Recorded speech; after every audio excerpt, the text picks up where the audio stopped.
Episode 939. இவன்தான் டார்க்கிங்கா? டார்க்கிங் தன்வந்தை மிரட்டிட அவரை அழுத்தமாக பார்த்தான் தன்வந்த். அவரால் இப்பொழுது எந்த முடிவையும் எடுக்க முடியவில்லை. பல்லை கடித்துக் கொண்டு வெறுப்புடன் டார்க்கிங்கை பார்த்தார். இந்த விஷயத்தில் டார்க்கிங் நேரடியாக தலையிட்டதே சரவணனுக்கு அவன் எவ்வளவு முக்கியத்துவம் கொடுக்கிறான் என்று தெளிவாய் புரிந்தது. அதான் டார்க்கிங்க நேரடியாக வந்து சொல்லியாச்சு, அதுக்கு மேலே நான் படுறதுக்கு என்ன இருக்கு? அவர் சொன்னா மீற முடியுமா என்ன? ஆனால் எனக்கு ஒரு விஷயம் தெரிஞ்சாகணும். டார்க்கிங் எதுக்காக சரவணனுக்கு உதவணும்? அவன் சாதாரண பிஸ்னஸ்மேன் தானே. என்ன அவங்ககிட்ட பணமும் வளமும் கொஞ்சம் அதிகமாக இருக்குது. ஆனால் அவனை மாதிரி நிறைய பிஸ்னஸ்மேன் இந்த உலகத்தில் ஏகப்பட்ட பேர் இருக்காங்க. அப்படி இருக்கும்போது எதுக்காக அவனுக்கு சப்போர்ட்டாக நீ வந்திருக்க? எனக்கு அதுக்கான உண்மை தெரிஞ்சாகணும்.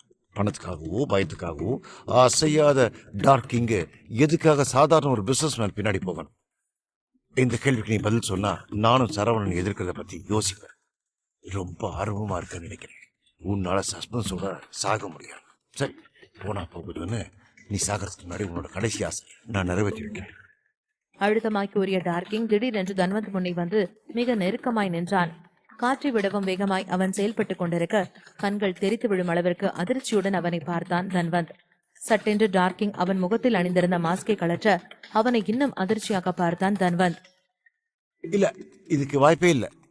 எப்படி இது நீயா இருக்கவே முடியாது. நிச்சயமா நீ டார்க்கிங்கா இருக்கவே முடியாது. ஏன் என்னால இருக்க முடியாது? நான் இருந்தா ஏத்துக்க மாட்டியா? எப்படி எப்படி அடுத்த டார்க்கிங் ஆக முடியும்? நீ டார்க்கிங் ஆகிறது அவ்வளவு சுலபமான வேலை இல்லை. அப்புறம் எப்படி உன்னால டார்க்கிங் ஆக முடியும்? இதுக்கு வாய்ப்பே இல்லை. நீ ஏதோ ஒன்று பண்ணி டார்க் ஆகி இருப்ப. உண்மையை சொல்லு. பதட்டத்துடன் டார்க்கிங்கை பார்த்து கேட்டார் தன்வந்த். பல மாதங்களாய் அவர் சரவணனை பற்றியும் அவனை சுற்றி இருக்கும் ஆட்களை பற்றியும் விசாரித்துக் கொண்டிருக்கிறார். அவனிடம் இருக்கும் பலத்தை பற்றி நன்கு அறிந்திருந்தார். அப்படி இருக்கையில் அவனால் டார்க்கிங் எப்படி ஆக முடிந்தது என பெரும் அதிர்ச்சியுடன் பார்த்து கொண்டே இருந்தார் தன்வந்த். ஆமா, அந்த 12 பேர்ல எதுக்காக ஒரே ஒருத்த மட்டும் இங்க வந்தான்னு உனக்கு தெரியுமா? ஏன்னா மிச்சம் இருந்த 11 பேரும் crown prince of Darkseid அங்க நடந்த போர்ல நல்ல காயப்பட்டு படுத்து கிடக்குறாங்க. அவங்க இன்னும் குணமாகவே இல்லை. எல்லாம் ட்ரீட்மெண்ட்டுக்காக அவங்க சொந்த ஊருக்கு திரும்பி போயிருக்காங்க. அடுத்தமாக டார்க்கிங் கூற அதிர்ச்சியாக அவனை பார்த்தார் தன்வந்த். அவருக்கு உலகமே தலைகளாய் மாறியது போன்ற ஒரு உணர்வு ஏற்பட்டது. சிறிது நேரம் யோசித்தவர் தயக்கத்துடன் டார்க்கிங்கை பார்த்து சிரித்தார். டார்க்கிங், எனக்கு இப்ப என்ன பண்ணணும்னு தெரிஞ்சிருச்சு. அதில் அர்த்தமாய் புன்னகைத்தான் டார்க்கிங். நேரம் அதன் போக்கில் செல்ல சரவணனும் மற்றவர்களும் தற்காலிகமாக தங்குவதற்கு ஒரு இடத்தை பார்த்து அந்த வீட்டில் தங்கியிருந்தார்கள். ஹரிஷ், என்னோட அப்பா எங்க இருக்காரு? அவரை பத்தி ஏதாவது தகவல் கிடைச்சதா? ஹரிஷை பார்த்து பதட்டத்துடன் கேட்டான் சரவணா. அதற்கு ஹரிஷ் மறுப்பாக தலையை அசைத்தார். நானும் அவங்கள விட்டு எந்த ஊர்லயும் சுத்தி இருக்கிற பக்கத்து ஊர்லயும் அவரை பத்தி விசாரிக்க சொல்லியிருக்கேன். ஆனா அவரை பத்தி எந்த தகவலும் இன்னும் கிடைக்கல. என்னோட அண்டர் கிரவுண்ட் வேர்ல்ட்ல இருக்கிற ஆளுங்க முதற்கொண்டு எல்லார்ட்டையும் விசாரிச்சேன். உங்க அப்பா பேரு அவங்க ஜப்பான்ல கேள்விப்பட்டதே இல்லைன்னு சொல்றாங்க. இந்த பிசினஸ் சர்க்கிள்ல இருக்கிற ஆளுங்களும் அவரை பத்தி தெரியலன்னு தான் சொல்றாங்க.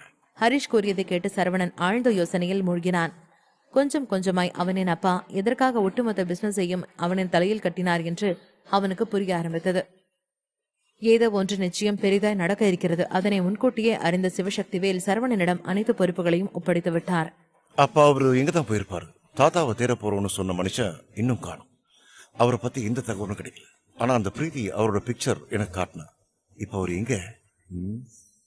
சரவணா, உனக்கு சொந்தக்காரங்க யாராவது இருக்காங்களா? இருக்காங்க, ஆனா எல்லாம் சொர்க்கத்துல இருக்கிறாங்க. அங்க போய் தேட முடியுமா? கவலைப்படாத சரவணா, சீக்கிரமாவே உங்க அப்பாவை கண்டுபிடிச்சிடலாம். அவரு ரொம்ப பெரிய பணக்காரர். அயர்லாந்துக்கு வெளியில அவருக்கு நிறைய பேர் இருக்கு. அவருக்கு மட்டும் ஏதாவது ஆச்சுன்னா இந்த உலகத்துல இருக்கிற பல பெரிய பெரிய பிசினஸ் மேன்ஸ் எல்லாம் பாதிக்கப்படுவாங்க. சோ அவருக்கு எதுவும் ஆகாது. சாருமதி ஆறுதல் கூற சரவணன் அமைதியாய் நின்று கொண்டிருந்தான். அவனுக்கு சக்திவேலை நினைத்த பயமில்லை. எம்மாதிரியான சூழ்நிலை இருந்தாலும் அவர் ஒற்றையாளாய் தனித்து நின்று அனைத்தையும் எதிர்கொள்வார் என்று நன்று அறிந்திருந்தான். இன்று அவனிடம் பயமே அவன் அப்பா என்ன காரணத்திற்காக சென்றிருப்பார் என்றுதான். சரவணன் யோசனையில் மூழ்கியிருக்க ஹரிஷ் அவனை கேலியாக பார்த்தான். பாஸ், ஒரு முக்கியமான விஷயத்த சொல்ல மறந்துட்டேன். எங்களோட அன்னையார் ஜப்பானுக்கு வந்திருக்காங்க. விஷயம் தெரியுமா? நம்ம ஏன் அவங்கள போய் பார்க்க கூடாது? கேலியாக ஹரிஷ் கூற சரவணன் அதிர்ச்சியாக அவரை பார்த்தான். அவர் கண்களில் தெரியும் கேலியை வைத்து ஏதோ ஒன்று வில்லங்கமாக நடக்கப் போகிறது என்று கண்டுகொண்டான். அவன் மனதில் இருப்பது தாரிகா ஒருவள் மட்டுமே. ஆனால் ஹரிஷ் வேண்டுமென்றே மற்றவர்கள் பெயரை சொல்லியும் கிண்டல் செய்வார் என்று அறிந்தவன் குழப்பத்தில் அவரை பார்த்தான். யார சொல்றீங்க? கேள்வியாக சரவணன் கேட்க ஹரிஷ் கிண்டலுடன் அவனை பார்த்தார். ஹரிஷ் விளையாடாதீங்க. தாரிகா கண்டிப்பா இங்க வந்து இருக்க மாட்டான். அப்படியே அவ வரதா இருந்தாலும் எனக்கு சொல்லியிருப்பான். நீங்க மத்த யாரையாவது வச்சு என்ன கிண்டல் பண்றீங்களா? அழுத்தமாக சரவணன் கேட்க ஹரிஷ் நக்கலாக சிரித்தார்.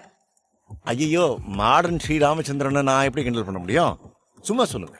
நீங்க ரோமியோவா இருக்க, உங்களை சுத்தி எப்போதும் பொண்ணுங்க கூட்டமா இருக்கும்.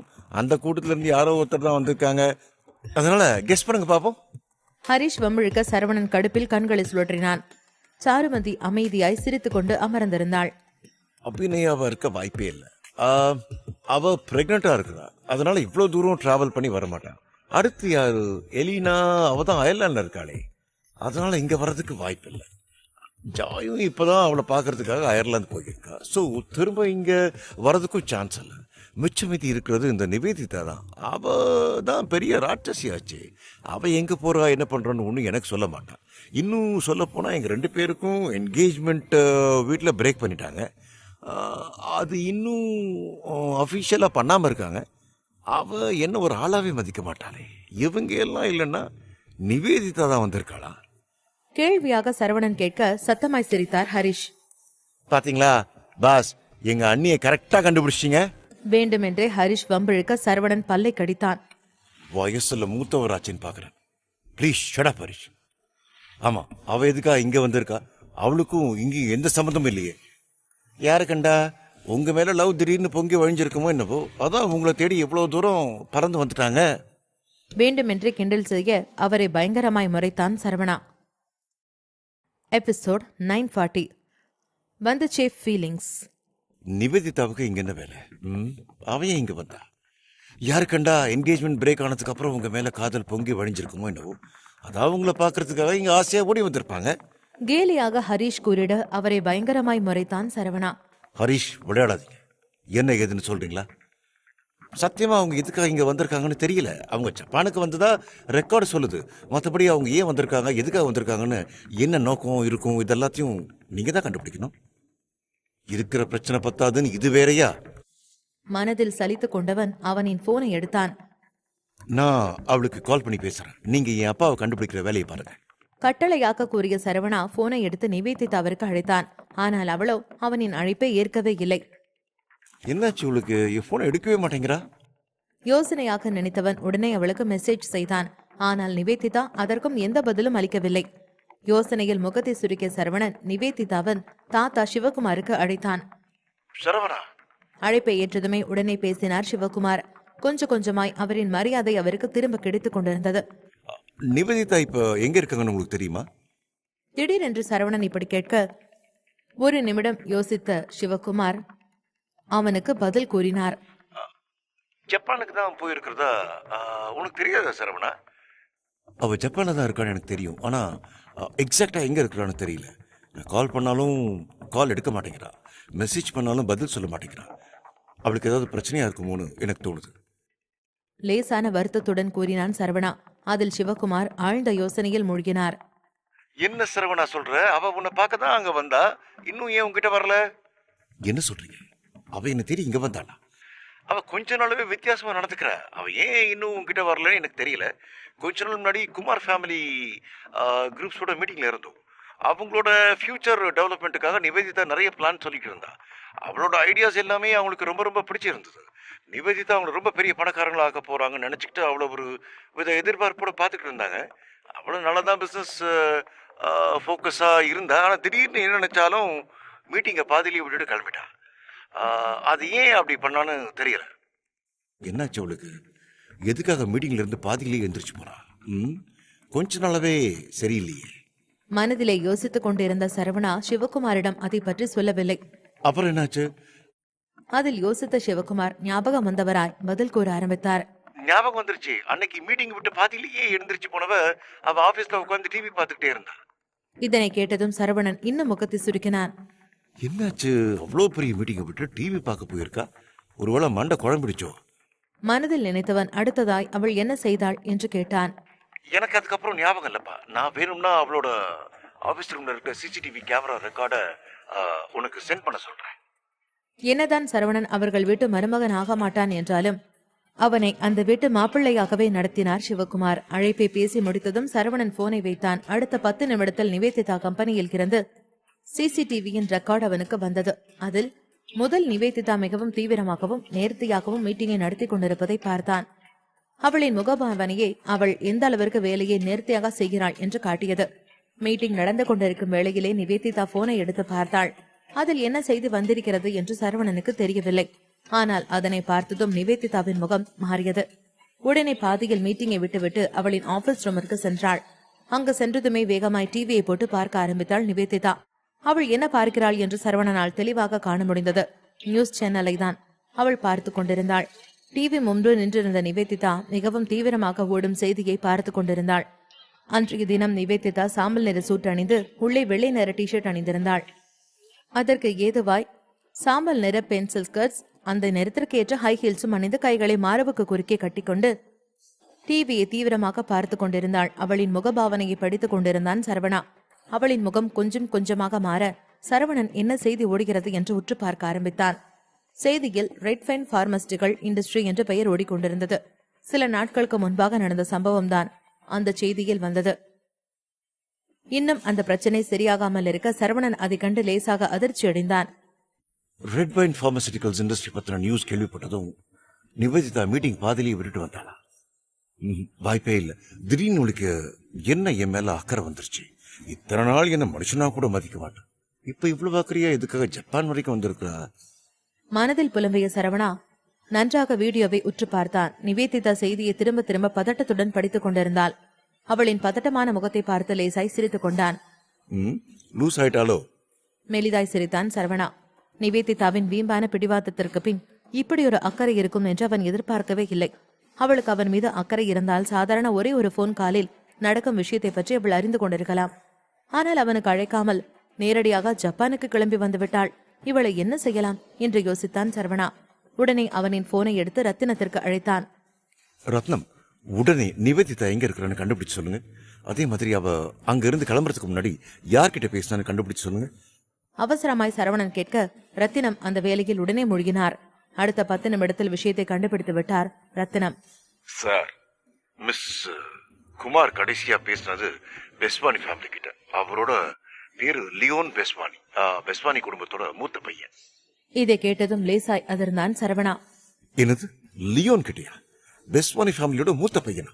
நிவேதிதாவுக்கும் லியோனி குடும்பத்துக்கும் இதுவரைக்கும் எந்த விதமான பிசினஸ் ட்ரைனிங் இருந்ததே இல்லையே. ஏன் திடீர்னு அவர் லியோன் கிட்ட பேசணும்?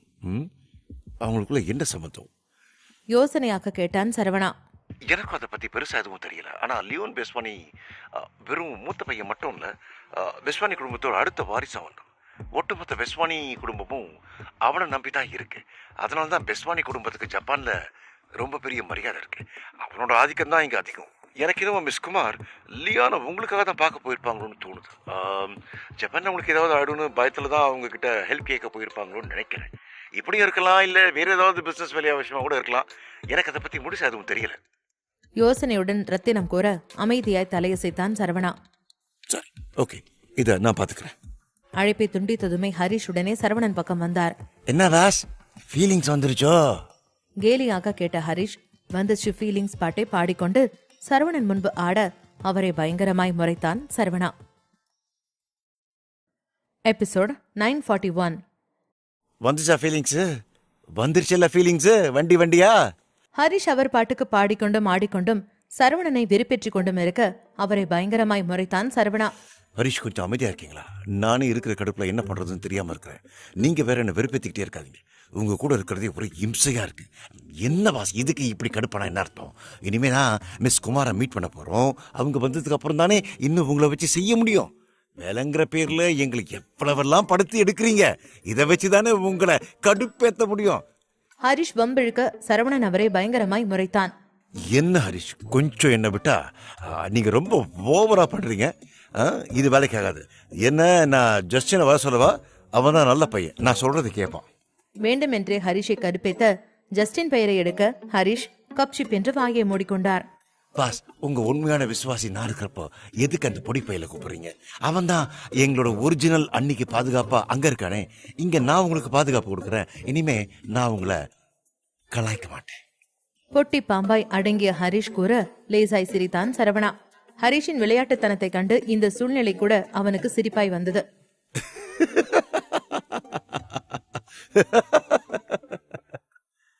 சரி சரி, ரொம்ப சிரிச்சு என்னை டேமேஜ் பண்ணாதீங்க. ஆ, இந்த ஊரில் எனக்குன்னு ஒரு பேர் இருக்கு, அடையாளம் இருக்கு, எல்லாமே இருக்கு. அதை நான் மெயின்டைன் பண்ணணும். இப்போ ரத்னம் என்ன சொன்னாரு? அதுவா, நிவேதிதா பெஸ்வானி குடும்பத்தை சேர்ந்த லியோன் பெஸ்வானியை மீட் பண்ண ஜப்பானுக்கு வந்திருக்கிறதா சொன்னார். அவருக்குமே என்ன காரணம்னு தெரியல. என்னது, லியானை சந்திக்க இங்க வந்திருக்காங்களா? அப்படி என்ன காரணமா இருக்கும்? ஒருவேளை உங்களுக்கு இங்க நடக்கிற பிரச்சனை தெரிஞ்சு உங்களுக்கு ஹெல்ப் பண்ண அவங்க கிட்ட போயிருக்காங்களோ என்னவோ. சரியாக ரத்தினம் கூறியது போலவே ஹரிஷும் கூற அவரை அதிர்ச்சியாக பார்த்தான் சரவணா. எப்படி நீங்களும் ரத்னமும் ஒரே மாதிரி பேசுறீங்க? அவரும் இதே தான் சொல்றாரு. கமான், நிவேதிதாவுக்கு என் மேல அவ்வளவு அக்கறை ஒன்றும் கிடையாது. அது அப்படி இல்லை பாஸ். பொண்ணுங்க எந்த நேரத்தில் எந்த மாதிரி யோசிப்பாங்கன்னு நம்மளால கெஸ் பண்ணவே முடியாது. நான் சொன்ன மாதிரி அவங்களுக்கும் ஃபீலிங்ஸ் வந்திருக்கும், இருக்கலாம். அதான் இங்கே வந்துட்டாங்க.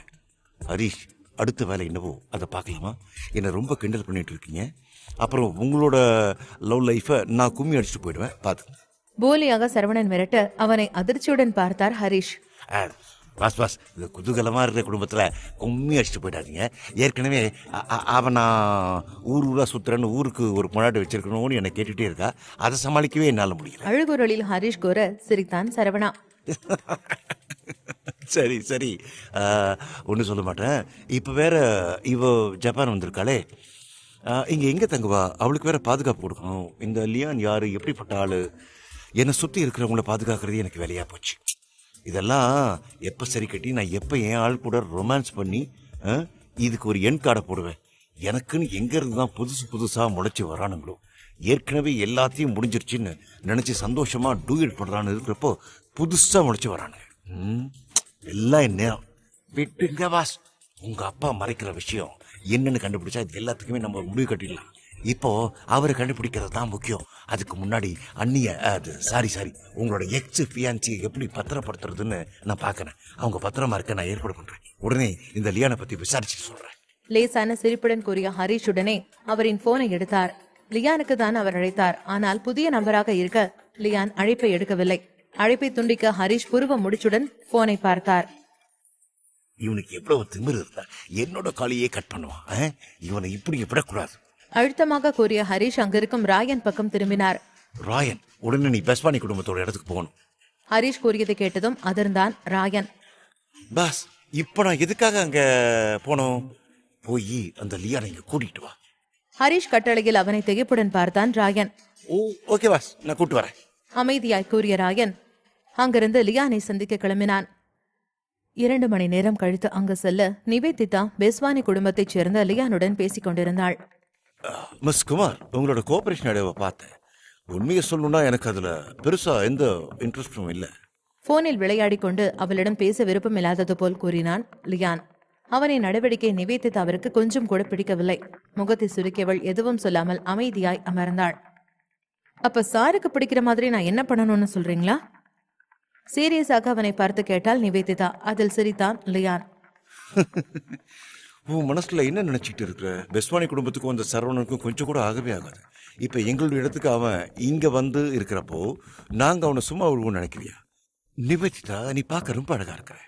உன்னோட ஸ்ட்ரக்சர் செம்மையா இருக்கு. பிசினஸ் மொழி பக்காவா இருக்கு. ஆனா நீ எப்படி முட்டாள்தனமா யோசிக்கிற? அவளை ஏற்ற இறக்கத்துடன் பார்த்து கேட்டான் லியான். பெஸ்வானி குடும்பத்திற்கும் சரவணனுக்கும் இடையே இருக்கும் பிரச்சனை பற்றி நிவேதிதா நன்கு அறிந்திருந்தாள். ஆனால் இதனை சுலபமாக பேசி சரி செய்து விடலாம் என்று தப்பு கணக்கு போட்டுவிட்டு இவனிடம் வந்திருந்தாள் நிவேதிதா. பிரச்சனையை முடிப்பதற்காக லியோன் என்ன சொன்னாலும் செய்வதற்கு தயாராக இருந்தாள். சார், உங்களுக்கு எவ்வளவு வேணும்னு சொல்லுங்க, கண்டிப்பா அதை நான் பண்றேன். நிவேதிதா கூறியதை கேட்டு இன்னும் சத்தமாக சிரித்தான் லியான். என்னது பணமா நிவேதிதா? என்ன பார்த்தா உனக்கு பணத்துக்காக வெயிட் பண்ணிட்டு இருக்கிற ஆள் மாதிரி தெரியுதா? ஒரு யூஸ்லெஸ் பர்சனுக்காக நீ என்னோட குடும்பத்துக்கிட்ட வந்திருக்கிற. உன் குடும்பத்தை விட என் குடும்ப அந்தஸ்துல கம்மி நினைக்கிறிய? லியோன் முழுதாய் கூறி முடிக்கும் முன்பே நிவேதிதா பதட்டத்துடன் மறுத்து பேசினாள். இல்ல சாரி மிஸ்டர், நான் அந்த அர்த்தத்துல சொல்லல. அதுவும் இல்லாம உங்களவுக்கு எங்க குடும்பம் இல்ல. நல்லாவே நடிக்கிறேன். இவளை இப்படியே விடக்கூடாது.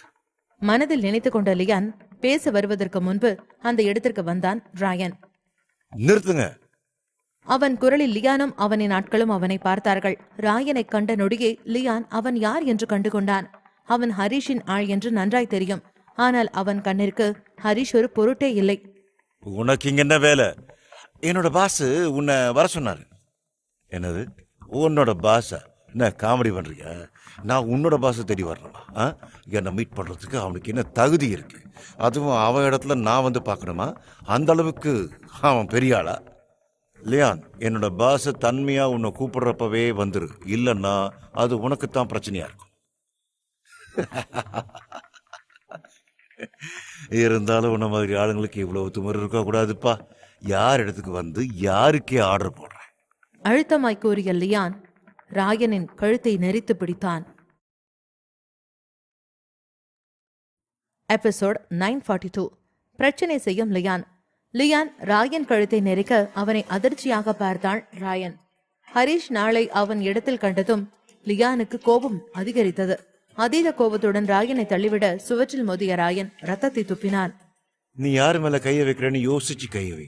ஒட்டுமொத்த பெஸ்வானி குடும்பத்துக்கும் நான் தான் இன்சார்ஜ். நான் என்ன பண்ணணும் ஏது பண்ணணும்னு சொல்றதுக்கு உனக்கு எந்த அர்த்தத்தையும் கிடையாது. நீ என்ன உன்னோட மாஸ்டர் என் வீட்டு நாய்க்கு சமம். அவன் ஒரு ஆளுநனை பார்க்க நான் போகணுமா? ஹரிஷையே அவமானப்படுத்துவது ராயனுக்கு அதீத கோபத்தை கொடுத்தது. ஆனால் அவனால் இம்மி அளவு கூட நகர முடியவில்லை. லியோன் ராயன் பக்கம் செல்வதைக் கண்டு அதிர்ச்சியில் கத்தினாள். இந்தா வாங்கிக்க. கோபமாக கூறியவன் ராயன் மண்டையை உடைத்தான். அவன் செயலில் நிவேதிதா நடுங்கியபடி அவனை பார்த்து கொண்டு நின்றாள்.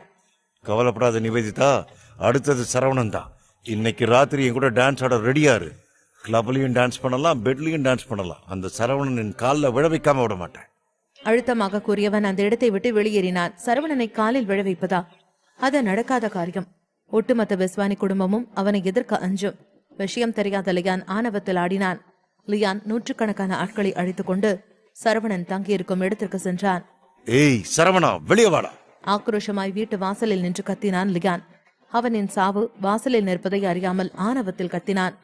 லியோன் வந்திருப்பது சுற்றுவட்டாரத்தில் இருப்பவர்களுக்கு ஆச்சரியமாயிருந்தது. அவனின் பலத்தை பற்றி அங்கிருப்பவர்களுக்கு நன்றாக தெரியும். அவன் எதையாவது ஒன்றை அடைய வேண்டும் என்று நினைத்தால் அதனை எப்பாடுபட்டாவது அவன் பக்கம் எடுத்துக் கொள்வான். லியான் தன்வந்தின் பெருமை மிக்க மகன். எதிர்காலத்தில் பெஸ்வானி குடும்பத்தை ஆளப்போவது இவன்தான். தன்வந்த் அவரின் காதலியை திருமணம் செய்து கொள்வதற்கு முன்பே லியானை பெற்றுக் கொண்டார். அதன் பின் நடந்த விபத்தில் அவரின் காதலி இறந்துவிட லியானும் திவாகரும் அவரின் குடும்பமானார்கள். சிறு வயதிலிருந்தே குடும்பத்தை ஆட்சி செய்யவே இவனை வளர்த்து வந்தார் தன்வந்த்.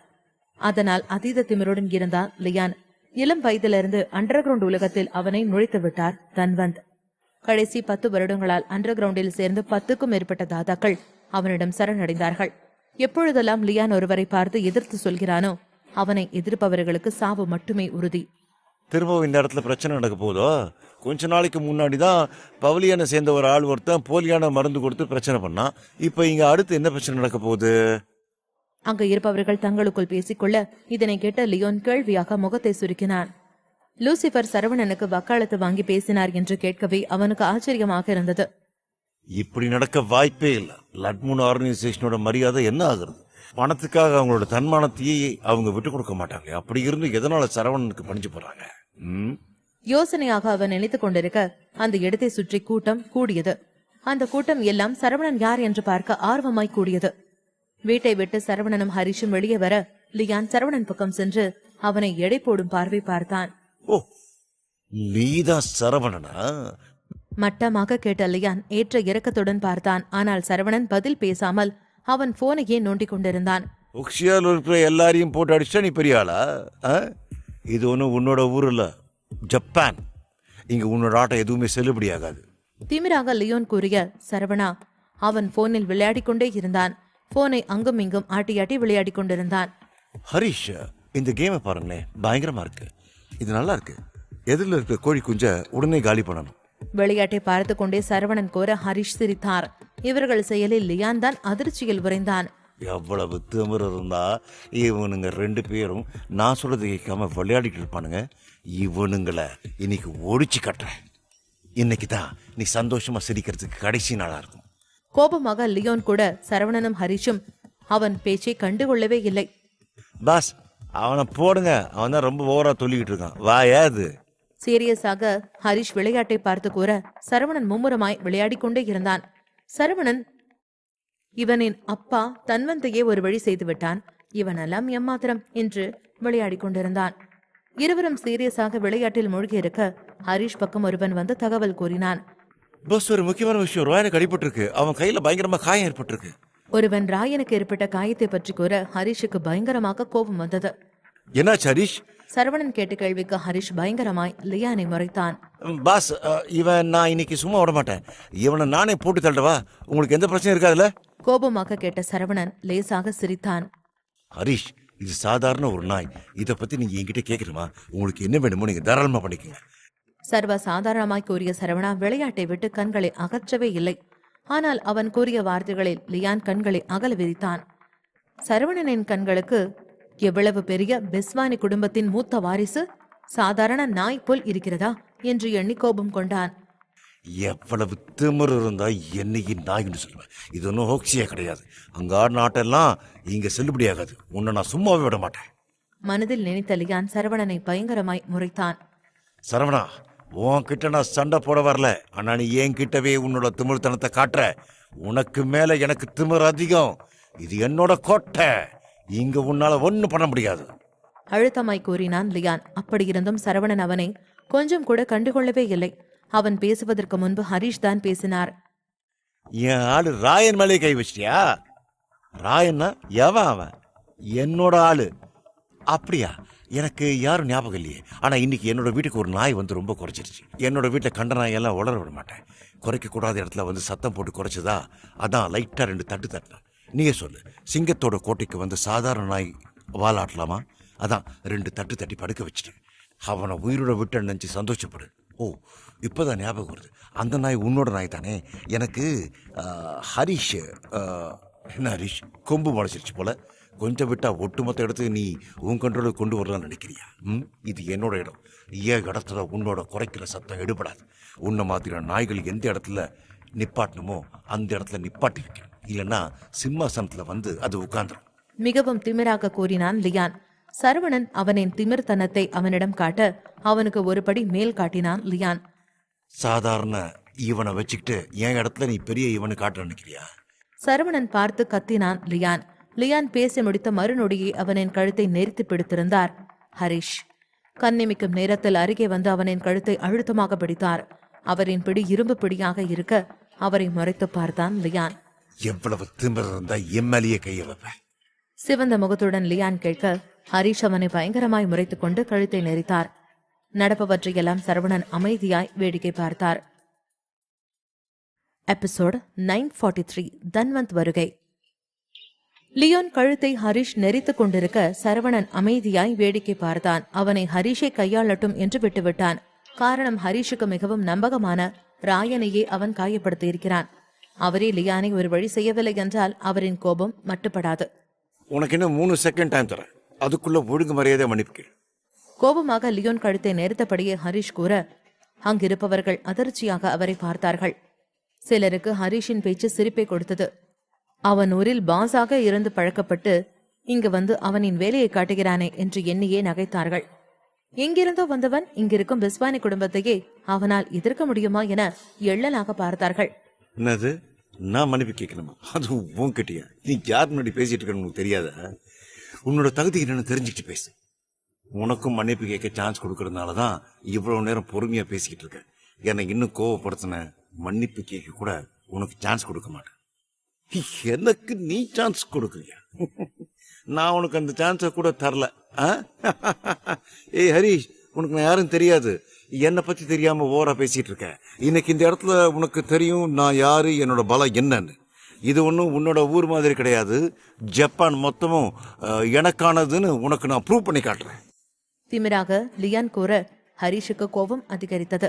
லியான் பெஸ்வானி குடும்பத்தினரிடம் திமிராக நடந்தால் என்ன ஆகும் என்று காட்ட நினைத்தான். அவனின் ஆட்களும் தாக்குதலுக்கு தயாராக இருந்தார்கள். இவங்க எல்லாரும் பெஸ்வானி குடும்பத்தோட ப்ரொடெக்டர்ஸ் தானே? சுற்றி வேடிக்கை பார்த்து கொண்டிருந்தவர்கள் லியோன் பின்னே வந்து நின்ற ஆட்களையும் அடையாளம் கண்டுகொண்டார்கள்.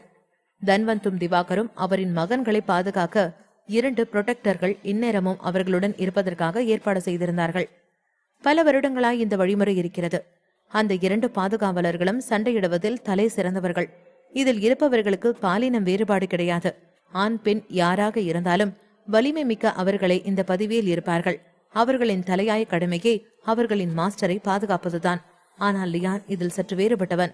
அவனுக்கு 2 இல்லை, மொத்தம் 10 பாதுகாவலர்கள் இருந்தார்கள். 10 பேரும் அவனின் பாதுகாவலர்கள் இல்லை, அவர்களெல்லாம் திவாகரின் பாதுகாவலர்கள். அவரின் இறப்பிற்கு பிறகு அவர்களையெல்லாம் அவன் வசப்படுத்திக் கொண்டான். இந்த 10 பேரை போதும் என்று லியான் யார் என்று காட்டுவதற்கு. இவர்களை வைத்துக்கொண்டு அவன் நினைக்கும் காரியத்தை எல்லாம் சாதித்துக் கொள்வான். ஓ, நீ அப்படி வர, அதுவும் நல்லது. இத்தனை நாளா வேற ஊர்ல அண்டர் கிரவுண்ட் லீடரா இருந்தேன். இப்போ தொடக்கூடாத இடத்த தொட்டாதானே என்னோட பிசினஸ் நல்லா வரும். அந்த வகையில நீ எனக்கு ரொம்ப பெரிய உதவி பண்ற. உன்னை இன்னைக்கு இந்த இடத்துல கொண்டு போடுறேன். எதிர்காலத்துல இனிமே என்னை எதிர்க்க எவன் நினைச்சாலும் உன்னோட சாவை அவனுக்கு பயத்தை கொடுக்கணும். அப்படி ஒரு கொடூரமான சாவை உனக்கு நான் கொடுக்க போறேன். ஹரிஷுக்கும் லியானுக்கும் வானளவு வித்தியாசம் இருந்தது. அவனை சுற்றி பல பேர் அவனுக்கு ஆதரவாக இருக்கிறார்கள். லியோன் தாக்குதலுக்கு தயாராக இருந்தான். திடீரென்று அவன் போன் ஒலித்தது. யோசனையாக போனை எடுத்து பார்க்க அவனின் அப்பா அழைத்திருந்தார். அதனால் வேறு வழியில்லாமல் அழைப்பை ஏற்றான். பொதுவாக தன்வந்த் அவனுக்கு அழைத்திட மாட்டார். ஆனால் முக்கியமான விஷயம் ஏதாவது இருந்தால் மட்டுமே அழைப்பார். அப்பா, அப்பா என்னாச்சு? இப்ப நீ எங்க இருக்க? அவர் கேள்வியில் குழம்பினான் லியான். எப்போதிருந்து அவனின் தந்தைக்கு அவன் வாழ்க்கையின் மீது புதிதாய் அக்கறை பிறந்தது என்ற கேள்வி அவன் மனதில் எழுந்தது. பாதுகாவலர்களை அனுப்பியதோடு அவனின் தந்தை அவனை கண்டு கொண்டதே இல்லை. அப்படி இருக்கையில் திடீரென அக்கறையாக கேட்க அவனுக்கு ஆச்சரியமாயிருந்தது. அவர்கள் குடும்பத்தில் பல விஷயங்கள் நடந்து விட்டதனால் அவர் அந்த வேலையில் பிஸியாக இருக்கிறார் என்று அவனுக்கு நன்றாக தெரியும். விதுரன் இறந்து விட்டான். அடுத்ததாக வருண் கேட் குடும்பத்தில் 2 பெண்களை திருமணம் செய்து கொண்டு வீட்டோடு மாப்பிளையாக சென்று விட்டான். அடுத்ததாக இருக்கும் லியான் மட்டுமே குடும்பத்தின் ஒரே வாரிசாக இருக்கிறான். தன்வந்த் எதனால் பதவியை அவனுக்கு கொடுத்தார் என்று அவனுக்கு தெரியவில்லை. ஆனால் தன் மீது அவருக்கு அதிக அக்கறை இருக்கிறது என்று அதன் மூலம் புரிந்து கொண்டான். இங்கதான் பக்கத்துல ஒரு குப்பைய சுத்தம் பண்ணிட்டு போலான்னு வந்திருக்கேன். என்ன மாதிரியான குப்பை? எல்லாம் ஃபாரின் குப்பை, பெருசா ஒண்ணும் இல்ல. சில நாய்ங்க தொல்லை தாங்க முடியல. அதான் அப்பா, இது ஒன்றும் முக்கியமான விஷயம் இல்லை. நான் முதல்ல ஃபோனை வைக்கிறேன், வேலையை முடிச்சுட்டு வந்து பேசுறேன். உங்களை மீட் பண்றப்ப ஜப்பான்ல என்ன நடக்குதுன்னு உடனே சொல்றேன். அவசரமாய் கூறிய லியான் அழைப்பை உடனே துண்டித்தான். இவ்வளவு நேரமாய் ஹரிஷ் அவனின் கழுத்தை பிடித்துக் கொண்டு இருந்தார். மறுபக்கத்தில் இருந்த தன்வந்த் லியான் பேச்சை கேட்டு அதிர்ச்சியில் நின்றார். என்னது ஃபாரின் குப்பையா? அதுவும் இல்லாம சில நாய்கள்னு சொன்னா அவன் இருக்கிற இடத்த பத்தி எங்கேயோ கேள்விப்பட்ட மாதிரி இருக்கே.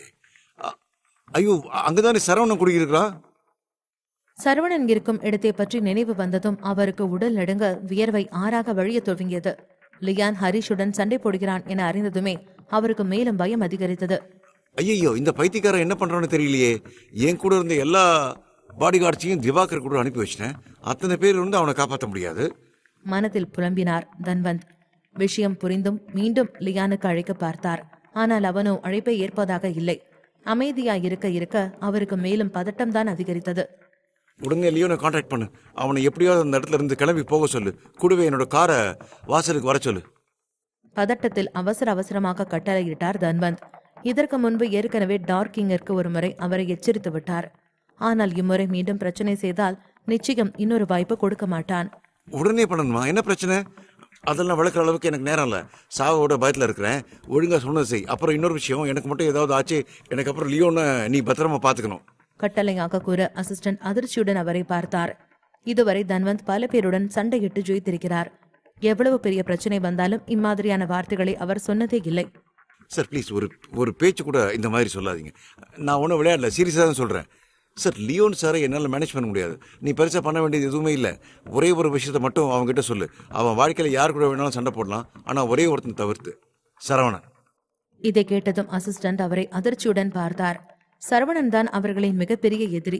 அப்படி இருக்கும் பொழுது ஏன் இப்படி கூறுகிறார் என்று புரியவில்லை. என்றாலும் சம்மதமாய் தலையசைத்தார். அதன் பின் சில நிமிடங்களிலேயே தன்வந்த் வந்து காரில் ஏறி சரவணன் இருக்கும் இடத்திற்கு விரைந்தார். செல்லும் வழி முழுக்க லியானுக்கு அழைத்துக் கொண்டே சென்றார். ஆனால் அவர் அழைப்பை அவன் ஏற்கவே இல்லை. ஏதோ ஒரு முறை போனால் போகுது என்று டார்க்கிங் தன்வந்தை பிழைத்து செல்ல விட்டான். ஆனால் இப்பொழுதும் அப்படி செய்வானா என்று அவருக்கு நம்பிக்கை இல்லை. அங்கு லியான் ஹரிஷ் பிடியிலிருந்து மிகவும் கடினப்பட்டு விலகி இருந்தான். அந்த நேரம்தான் சரியாக தன்வந்த் அந்த இடத்திற்கு வந்தார். அவரை கண்டதுமே அங்கிருப்பவர்கள் எல்லாம் அதிர்ச்சியில் உறைந்தார்கள். எபிசோட் 944 மண்டியிட்ட லியான். தன்வந்த் இந்த இடத்திற்கு பதட்டத்துடன் வர அங்கிருப்பவர்கள் அனைவரும் அவனை ஆச்சரியமாய் பார்த்தார்கள். தன்வந்தின் வருகையை கண்டதுமே லியானுக்கு இன்னும் திமிர் அதிகமானது. லியான் பேசுவதற்கு முன்பே அவனிடம் வேகமாய் வந்தார் தன்வந்த். வந்தவர் ஒரு வார்த்தை கூட பேசாமல் சப்பென்று லியான் முகத்திலேயே ஒரு அறை விட்டார். இதை எதிர்பார்க்காத லியான் அதிர்ச்சியுடன் அவரை பார்த்தான். இத்தனை பேர் முன்பு தன்னை அறிந்து விட்டாரே என திகைப்புடன் அவரை பார்த்தார். லூசு பையலே, ஒழுங்கா மரியாதையை முட்டி போடுறேன்.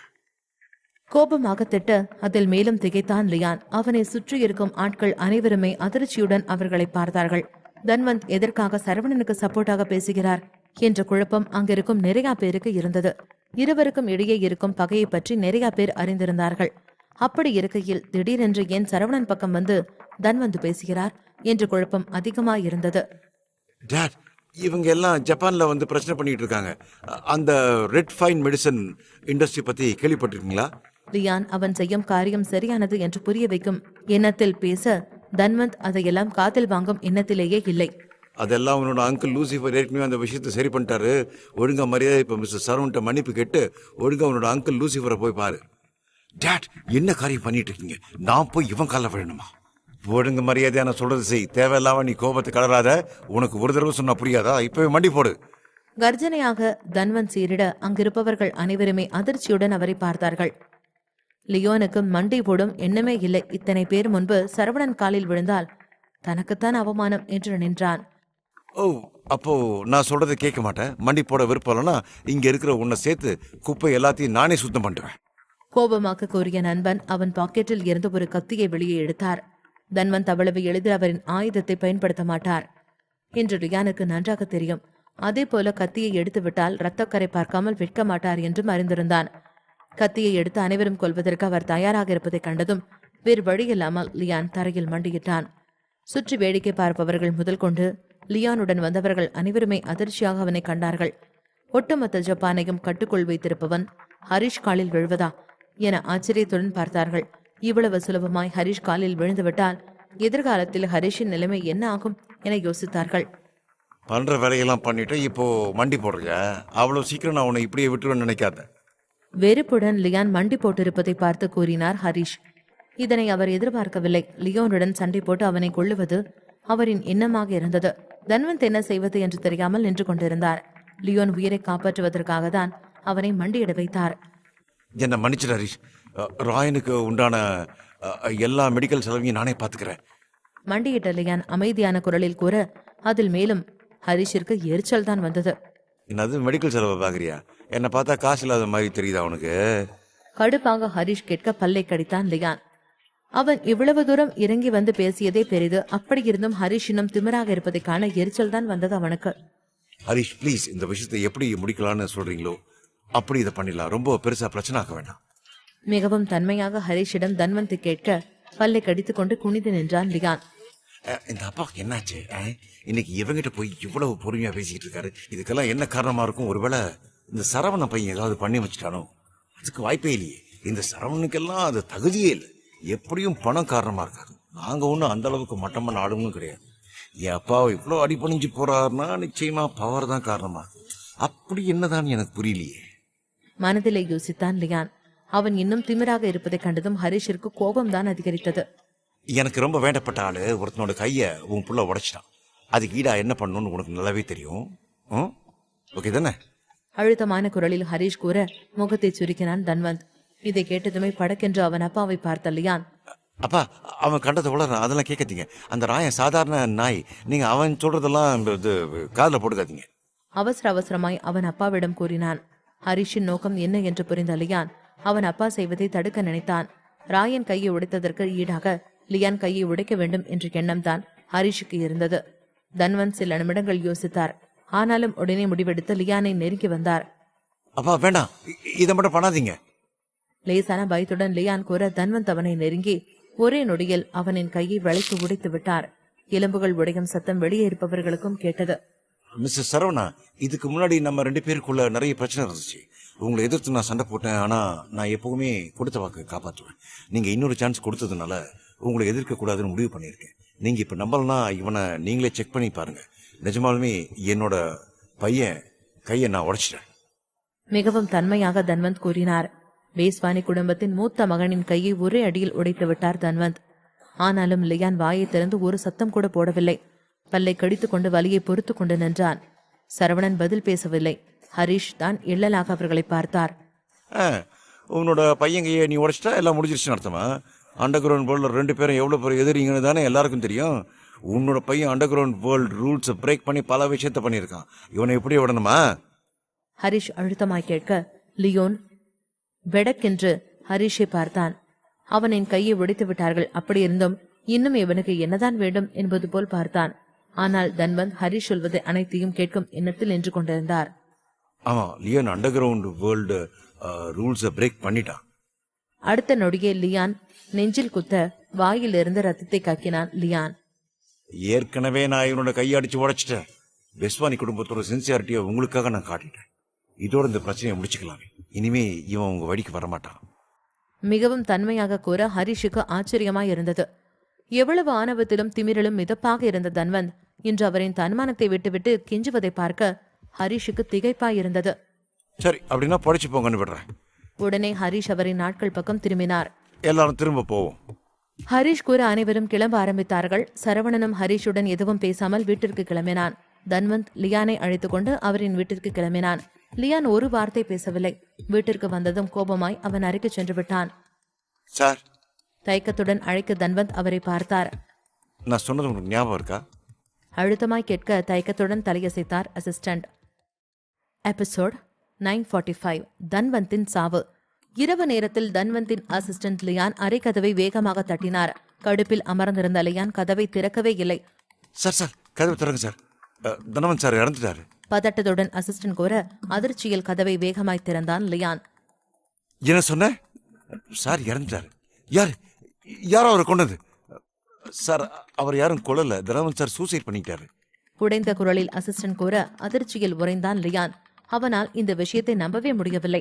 பீனிக்ஸ் குடும்பத்திலேயே மிக முக்கியமான நபரான தன்வந்த் தற்கொலை செய்து கொண்டாரா என அதிர்ச்சியாக இருந்தது அவனுக்கு. அதுக்கு வாய்ப்பே இல்லை. என் அப்பா அப்படி பண்ணிருக்க மாட்டாரு.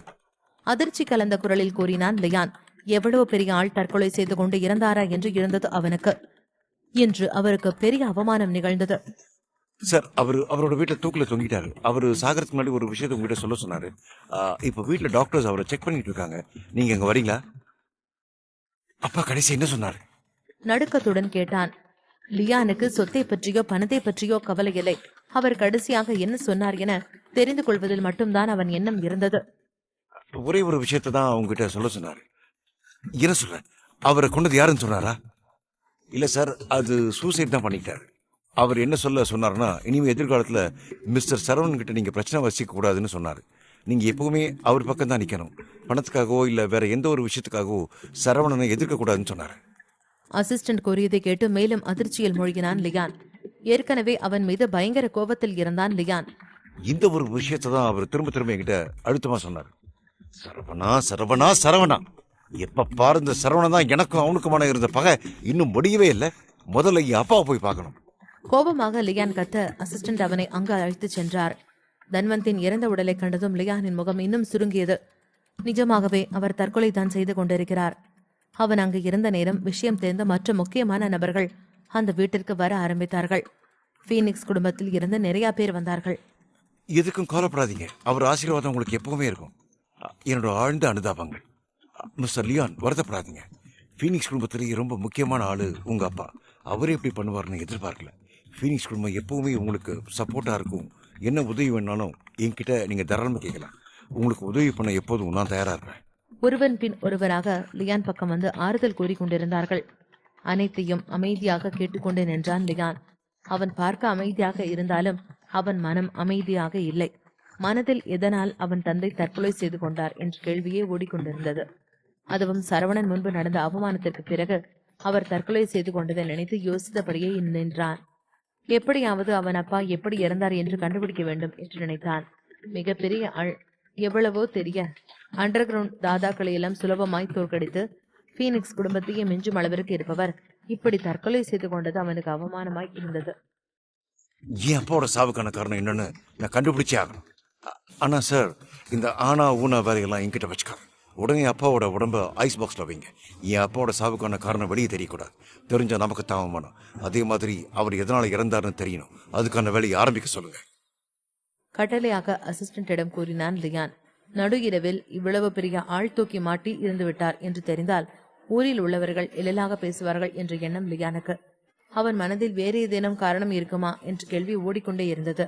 ஆனால் மருத்துவர்கள் சோதித்து பார்த்து உண்மையை கண்டறிந்து கூறினார்.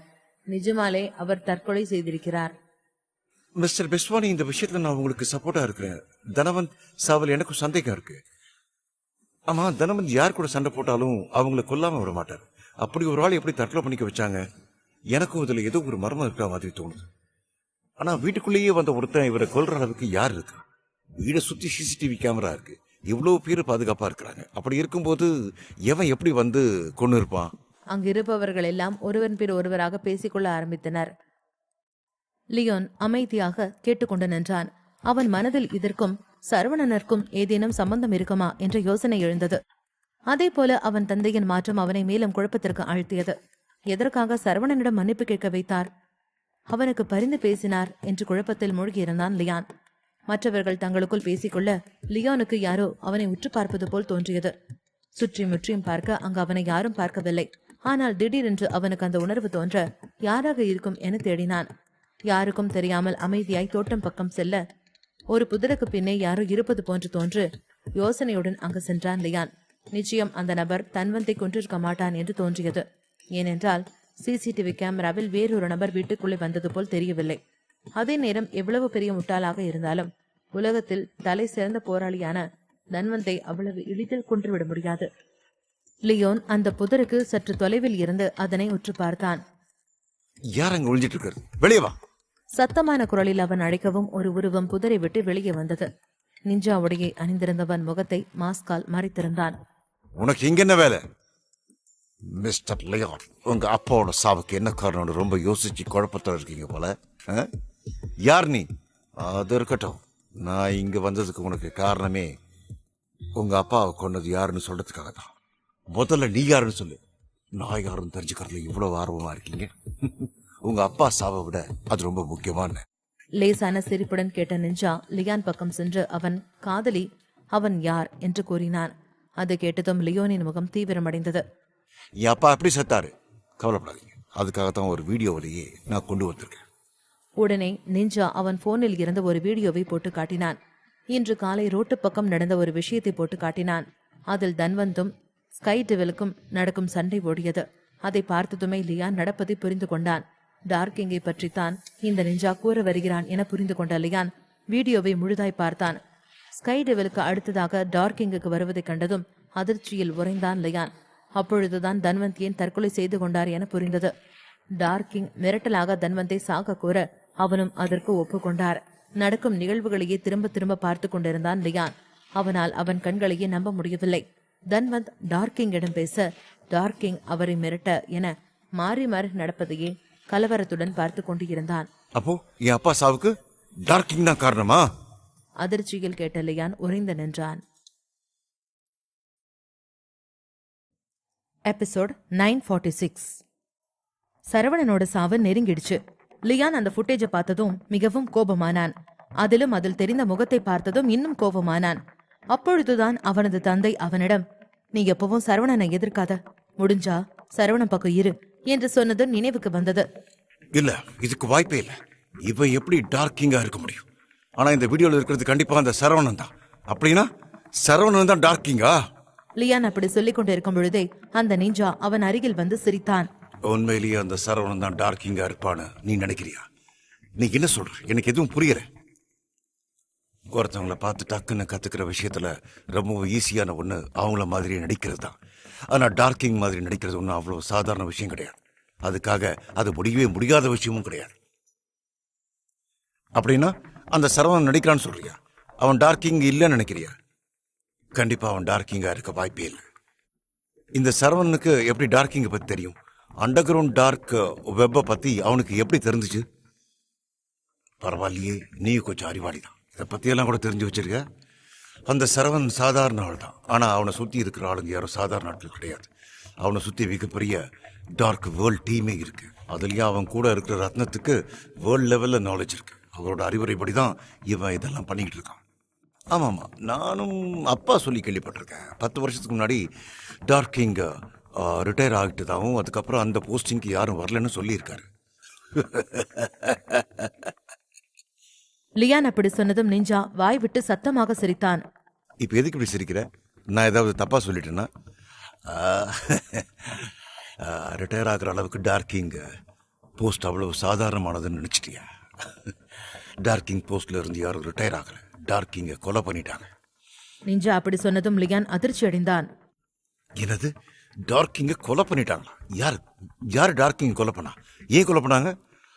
லியான், நீங்க ஜப்பானை பற்றி தெரிஞ்சுக்க வேண்டியது இன்னும் நிறைய இருக்கு. இங்கே எல்லாமே நியூ ஃபேமிலியோட ஆதிக்கம் தான். இங்கே நியூ ஃபேமிலி வச்சது தான் சட்டம். 10 வருஷத்துக்கு முன்னாடி இந்த டார்க்கிங் நியூ ஃபேமிலியோட மூத்த வாரிசான நியூ யுவானை தான் கொலை பண்ணார். அதுக்கப்புறம் யாரும் அந்த போஸ்டிங்க்கு வரல. நியூ ஃபேமிலி வரவும் விட மாட்டாங்க. அப்படின்னா அந்த சரவணன் டார்க்கிங் மாதிரி நடிக்கிறான்னு சொல்றியா? கண்டிப்பா. ஏன்னா அந்த சரவணனுக்கு டார்க்கிங் ஆகிறதுக்கான எந்த தகுதியும் கிடையாது. மேபி அவனுக்கு கொஞ்சம் திறமை இருக்கலாம், ஆனால் அதுக்காக அவன் டார்க்கிங் ஆகிட முடியாது. டார்க்கிங் ஆகிறதுக்கு நிறைய லெவலில் பாஸ் பண்ண வேண்டியிருக்கும். அப்புறம் எப்படி சரவணன் இப்போ இந்த இடத்துல இருக்கான்? ஒருத்தர் டார்க்கிங் ஆகணும்னு ஆசைப்பட்டான்னா மொத்தம் அதில் 12 அரக்க தளபதி போஸ்ட் இருக்கு. அந்த 12 லெவலையும் பாஸ் ஆனவன் தான் டார்க்கிங்காக இருக்க முடியும். சரவணனுக்கு அந்த அளவுக்கு திறமையும் கிடையாது. ரத்னம் அவன் பின்னாடி இருக்கிறதுனால அவரை வச்சு அவன் அதுக்குள்ளே நுழைஞ்சிருப்பான். இப்போ இருக்கிற மற்ற எந்த அரக்க தளபதிகளுக்கும் அவனை பற்றி தெரியலை. இதுக்கு பின்னாடி ரத்னத்தோட ஏதோ ஒரு பெரிய சூழ்ச்சி இருக்கு. அப்படின்னா சரவணன் டார்க்கிங் மாதிரி நடிச்சு எங்கள் அப்பாவை ஏமாற்றி அவரை தற்கொலை பண்ண சொல்லி மிரட்டியிருக்கான். அவனை நான் சும்மா விட மாட்டேன். அந்த சரவணனுக்கு இந்த லியோன் யாருன்னு காட்டுறேன். லியான் அப்படி சொன்னதும் நிஞ்சா சிரித்துக் கொண்டே அவன் முன்பு சென்று நின்றான். உங்ககிட்ட நான் யார் சொல்லி வந்தேன்னு உண்மையை சொல்கிறேன். எனக்கு பின்னாடி இருக்கிறது நியூ ஃபேமிலி. நான் இங்கே வந்தது என்னோட யங் மாஸ்டர் சொல்லி. இப்போ நான் சரவணனை பற்றி சொல்கிறேன், தெளிவாக புரிஞ்சுக்கும். சரவணன் நாம் நினைக்கிறதோட ரொம்ப ரிச். அவனுக்கு பின்னால் ஒரு பெரிய பலம் இருக்கு. ஆனாலும் இப்போ அவங்ககிட்ட இருக்கிற பிரச்சனை என்னன்னா, வேர்ல்டு லெவலில் பேசப்படுற அந்த கரன்சி நம்பர் பிரச்சனை தான். இதனால அவனுக்கு உலகம் பூரா அவங்க எனிமீஸ் இருக்காங்க. அது மட்டும் இல்லை, ஜப்பானுக்கு அவன் தான் எதிரி. அப்படி பார்த்தா நம்ம எல்லோரோட ஒரே பர்பஸும் அந்த சரவணன் அடிக்கிறது தான். அவன் எவ்வளோ பெரிய போய் சொல்லி என்னோட அப்பாவை சூசைட் பண்ண வச்சிருக்கான். நான் இப்பவே அவனோட முகத்தரையை கிழிச்சு அவனை என் கையாலேயே கொல்றேன்.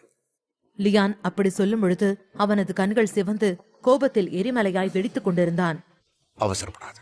நீ இப்படி அவசரப்பட்ட எல்லாம் கெட்டு போயிடும். அந்த சரவணன் சாதாரண ஆள் தான். ஆனா அவனுக்கு பின்னால் இருக்கிற ஃபோர்ஸ் ரொம்பவே டெரிஃபைட் ஆனது. உங்க அப்பா மாதிரி ஒரு வாரியரை சரவணனால கொல்ல முடிச்சிருக்குன்னு நினைக்கிறியா? அவன் சொல்லி அவர் சூசைட் பண்ணி இருப்பாருன்னு உனக்கு தோணுதா? நிஞ்சா அப்படி சொன்னதும் லியான் குழம்பி போனான். அப்படின்னா நீ என்ன சொல்ல வர? இதுக்கு பின்னால வேற யாரோ இருக்காங்கன்னு நினைக்கிறியா? கண்டிப்பா இதுக்கு முன்னாடி யாராவது ஒருத்தர் இருந்து அந்த சரவணன் தான் டார்க்கிங்னு உங்க அப்பாவை நம்ப வச்சிருக்காங்க. அதை உன்னோட அப்பாவும் நம்பியிருக்காங்க. ஆனா என்னோட அப்பா அவ்வளவு சீக்கிரம் யாரையும் நம்ப மாட்டாரு. கரெக்ட் தான், உங்க அப்பா அவ்வளவு சீக்கிரம் யாரும் நம்ப மாட்டார். ஆனா அவரோட ஃப்ரெண்டை நம்புவார் தானே? நீ என்ன சொல்ல வர? அந்த லூசிஃபரை சொல்றியா? லூசிஃபர் எப்போ சரவணன் பக்கம் போயிட்டாரு. ஓ காட், அந்த லூசிஃபர் எங்க அப்பா எவ்வளவு நம்பினாரு. எப்படி அவரால் எங்க அப்பாவுக்கு எப்படி ஒரு துரோகத்தை பண்ண முடிச்சது? எனக்கு வர கோபத்துக்கு அவரோட தலையை உடம்புல இருந்து தனியா எடுக்கணும். அப்பதான் எங்க அப்பாவோட ஆத்மா சாந்தி கிடைக்கும். அந்த சரவணனை துண்டு துண்டா வெட்டி வீசணும். நான் இப்பவே அவங்க 2 பேரையும் கொல்ல போறேன். லியான் அப்படி சொல்லிவிட்டு கோபமாக அங்கிருந்து நகர நிஞ்சாவின் ஆட்கள் அவனை பிடித்தார்கள். அவசரப்படாத லியோ. இப்ப நாம சரவணனை ஏதாவது பண்ணோம்னா அது ஹோக்ஸியா கண்ட்ரி மொத்தத்தையும் பாதிக்கும். அவங்க எல்லாம் நமக்கு அகெயின்ஸ்டா மாறிடுவாங்க. அதனால நான் என்ன சொல்றேனோ அதன்படி செய்.